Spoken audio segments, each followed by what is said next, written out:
Pero hindi ko na makita ng kasanayan kay Ma'am Andrade eh. Pagod na talaga eh. Hindi. So, ganun pa man,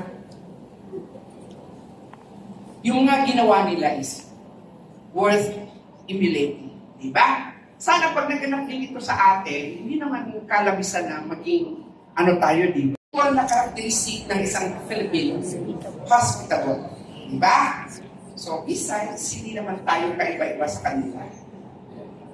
No, bilang magkakasama. So again, kanina si James, in-address ko na. So ngayon, ibalik mo ulit sa kanila at sa inyo lahat dyan. No? Kahit hindi naman sana kailangan, pero you did it. So, thank you very much for everything. Tapos, sa inyo naman, ay sa speaker mo, ay ako! Sige na! Ano tayo dito? So, sunod, sa ating lahat, siyempre. Kanina, ini-encourage namin ang full participation nyo. Ulit-ulitin ko man bago bukas. Paulanan natin ang maraming katanungan si Ma'am. Huwag kayong mahiya. It's your time para yung lahat na gulo dyan sa utak nyo, ang ba talaga itong si ganito, bakit ako, bakit ganito, bakit ganyan.